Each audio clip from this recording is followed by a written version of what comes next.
I wanted to start with Man United, actually, because we have seen the appointment of the new CEO this week, a little bit of a coup, taking him from Manchester City. At the same time, there are now talks about De Zerbi coming in, exits this January of the likes potentially of AWB, talks of Choupo-Moting coming in. What's your latest understanding of the situation at board level at Man United, and could that have any impact on players in and out in the next 7 days? Well, I think first of all, there's this agreed transfers plan that INEOS are familiar with. And in that, there's not a bunch of planned business. So we're into that opportunistic week whereby if Manchester United find an opportunity that is cheap or they get an outgoing, then of course they may bring in somebody. And I think Eric Choupo-Moting is an interesting profile who perhaps is right for Manchester United now and clearly not during the summer. And Manchester United have historically done this, haven't they? Where they found an older profile with experience. He scored 17 goals in all competitions last season. So the interest is concrete, but it can very quickly go away if it's not done this window, because by the time you get to the summer, different targets are going to materialize. So that's an example of where if Bayern can be persuaded and the finances add up, the player is open. And I say if, because even with Harry Kane arriving, Bayern really feel that he's still valuable as a squad player. So it's not an easy deal to get done, and nothing has advanced at the moment, but you won't be shocked to learn with only a week or so of the window remaining, it can move very quickly. It can move whilst we're talking. It can move by this afternoon. But as of right now, there's nothing advanced. But Manchester United could look for that kind of profile. And again, if it doesn't happen, it will disappear very quickly because they're not going to sign a 34/35-year-old into the summer.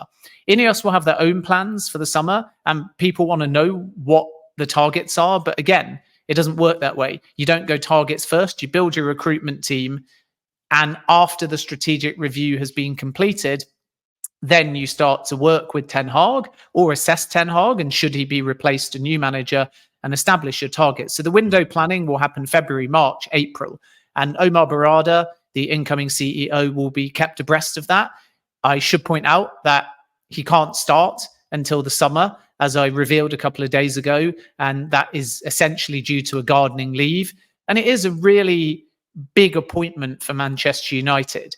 And it shows that they're not necessarily going to focus first and foremost on fixing the imminent. They're not going to paper over the cracks. They're not going to put it on the manager necessarily. They're not going to try and do a one signing fixes all. What they're going to try and do is build a structure.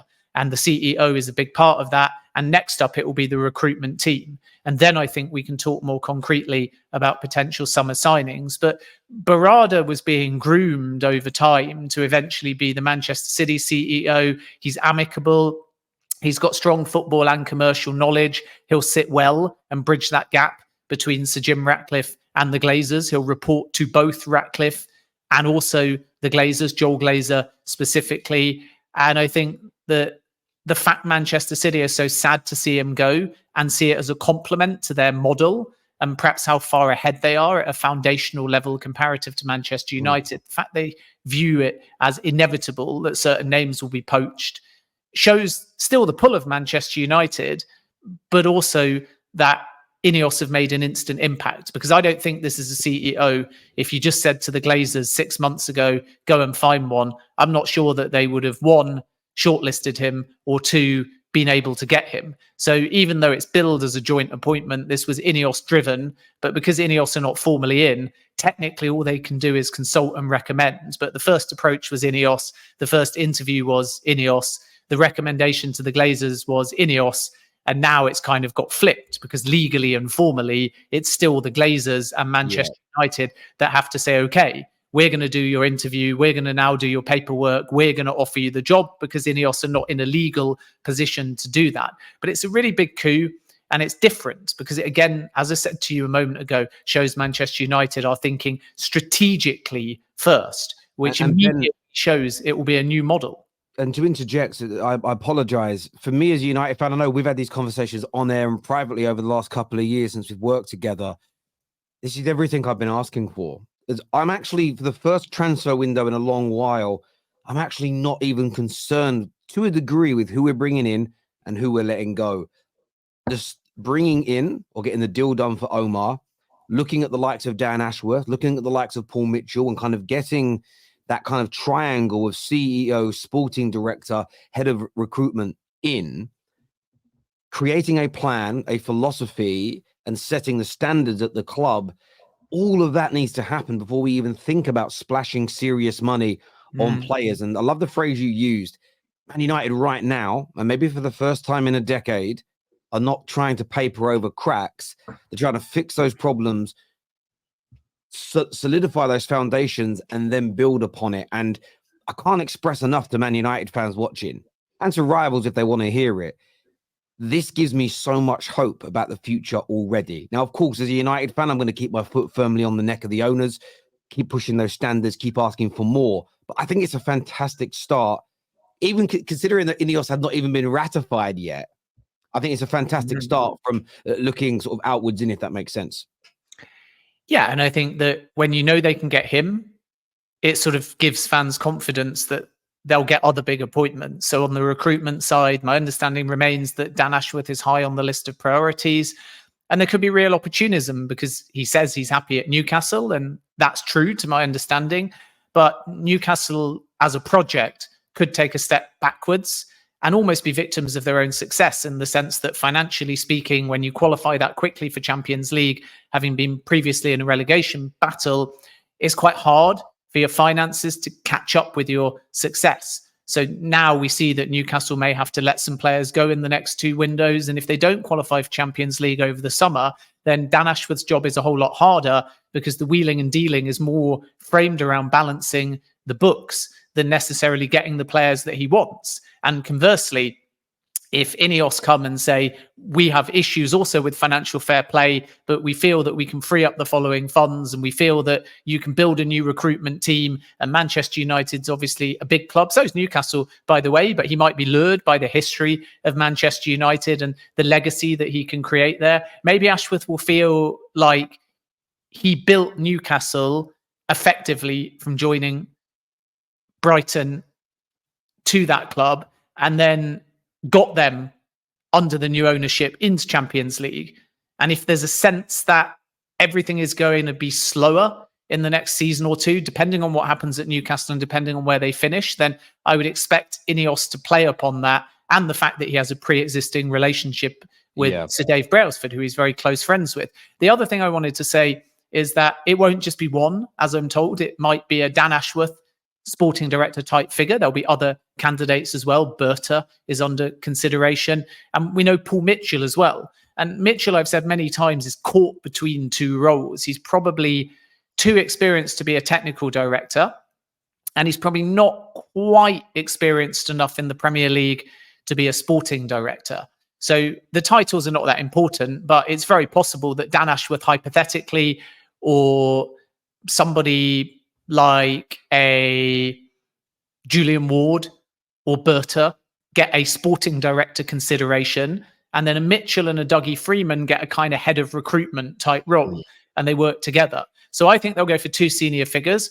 We've seen reports in Italy that there is a move for Mitchell from Roma. That's not my understanding, even though it's very widespread in terms of the interest, and even some saying likely that he'll walk into that club. That's not my understanding. My understanding is that Mitchell's a free agent, that Roma's not going to happen, and that he would like a Premier League job. So I think that's the next step for Manchester United. It could be an Ashworth or someone equivalent at sporting director, but I still think there's room for a Paul Mitchell to take the second most senior role within the day-to-day recruitment team. Of course, he'd like to be considered for sporting director as well. It can't be discounted, but the only reason I raise that point about Mitchell, even though he's highly rated, is just because I know from sources with Chelsea, I know from sources with one or two other clubs, after he left Monaco, when they've looked at Mitchell, they like him, but they're just not sure whether CV-wise and experience-wise, he's quite there to lead the club as opposed to take on that secondary role. And this is why I think that Manchester United might be able to have their cake and eat it. They might be able to move for an Ashworth and move for a Mitchell. And then if you add Berrada and a couple of other hires over the course of the next 6 months to year, they're going to look like a completely different club. from a model perspective and a hierarchy perspective. Of course. And one of our viewers here that we call Maradon the Moron, he says, so with all these roles, who's in charge? Laughing. Well, the CEO is in charge, literally by being the chief executive officer. But this is how business works, Maradon. You have the CEO that's in charge, but every great leader, this is what you're meant to do. If you employ someone to be head of your recruitment, they're in charge and have a lot of control and power over the recruitment. You don't employ people to tell them what to do per se. You employ people to work on departments of your organization. So they will all have elements of the club that they are in charge of, but they will feed into the CEO, who will be ultimately responsible. Same as every single business on planet Earth, my friend. So it's crazy to me that you asked that question. It's almost like Maradon. I know you're a Liverpool fan, I think, and I know you're a bit scared right now that United could be building something special, but you're acting like having a sporting director, having a CEO, having a head of recruitment is a negative thing for Man United, when in fact not having those things for 10 years has literally been the negative thing. So Maradon the Moron has just done himself there. But I think as well, Terry, just to briefly add, it's not just about external and structure. And naturally, you need lots of names at a big club if you're going to succeed, and it has to be collaborative. You can't just pin it on one. The other thing is internally, and this is the point that people forget.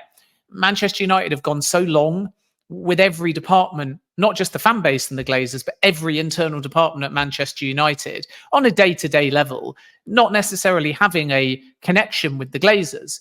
So imagine the difference when Brailsford and Ratcliffe and Blanc walk in and shake hands with every department and speak to people, whether they're at the top of the department, the middle of the department, the bottom of the department, and up and coming. They speak to people, they're visible, they're seen, they're transparent. And this is before they've even come in. That makes a massive difference, because you suddenly feel like, wait a minute, under this ownership, I might actually be motivated. I might actually be able to speak to the people above me. I might actually know what the owners are thinking. There might actually be a connection between the top of the club, the middle of the club, and the bottom of the club. And that galvanizes people, but it also forces them to up their game, because it's a paradox at the moment at Manchester United. On the one hand, everyone's really quite excited for the reasons I've just mentioned, because there's actually a connection from day one being built from the INEOS side. But at the same time, the irony is they're being forced to show their worth, because INEOS also think the club is overstaffed. They think the club doesn't run effectively, and the strategic review may have a shake-up. So every department needs to show their best face. So this is great for Manchester United, because you've got some people thinking they're buzzing to be working with Sir Jim Ratcliffe. You've got other people thinking we better up our game, otherwise Sir Jim Ratcliffe won't want to work with us. Yeah, of course. And a few people are saying, well, Fergie did it single-handed. He didn't. He did it with the likes of David Gill. And a possible power struggle? No. Again, I think you're looking for negatives here. All the other clubs that have these structures are not having these power struggles. And this is why it's important to start as you mean to go on. Clear directive roles, and I'm quite excited about it. In terms of exits this month, just onto some players here, Ben. There's talk of Aaron Wan-Bissaka potentially leaving. What is your understanding of the likelihood of that, of him joining a club in Saudi? Well, it's Al Nassr, the club that rightly has been linked, and the interest is genuine. They've also tried for Emerson Royale as well. And I think that both are very difficult in the next 7 days or so. So with Emerson Royale just moving away from Manchester United, there was a 20 million bid rejected.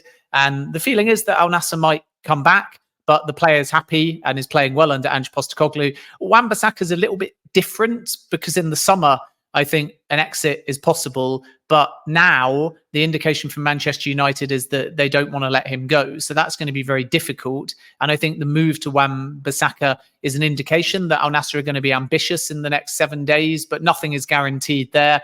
I think that John Murtough realised this. He went to Saudi Arabia around the Club World Cup and held introductory meetings to build relationships, because you have to do that in Saudi Arabia. You can't just offer a bunch of players, even as Manchester United, if you don't take the FaceTime. And Murtough realised that very quickly. And when he had those meetings with a view to the likes of potentially Casemiro, certainly Anthony at the time, pre-loan, Jadon Sancho, when Manchester United was still flashing around this number of 50 million obligation, Wan-Bissaka and others. The clear indication to Manchester United was essentially, we're not going to be like Manchester United. And I make that point because there's a wrong assumption that in Saudi Arabia, you can add a tax and you can offload to them. Yeah. But actually, when you look at the fees, there's exceptions. Ruben Neves, Wolves got excellent money, but there was huge outrage around Chelsea's deals, around Alan St. Maximin. And when you see the final fee, despite some exaggeration in the media, it's much, much lower. So Manchester United's issue is that they've always somehow fallen victim to being taxed. Manchester United want a player, Rasmus Højlund. They don't want to pay more than 65 million euros. They pay 90 million euros. Manchester United tax. And INEOS know this. They know they've overpaid for players, whether they've succeeded or failed. So I think Murta went to Saudi Arabia a bit naively, to be perfectly honest with you, from what I'm told on the Saudi side anyway. And he thought that representing Manchester United, he would be able to very easily facilitate outgoings without much FaceTime and at good prices. And then I think when he spoke to those at the ministry coordinating the deals, it was very clear that they're not stupid and it's the same people doing all of the big deals. And they're not just going to chuck a bunch of mid-season cash. And he went back, I think, with a bit of contrition, having learned that it's a slower burning process. So maybe Wan-Bissaka and the Al Nassr interest comes from the fact that he took the time to create those face-to-face relationships. But I still think that that one is more likely to be resolved in the summer rather than in the next 7 days.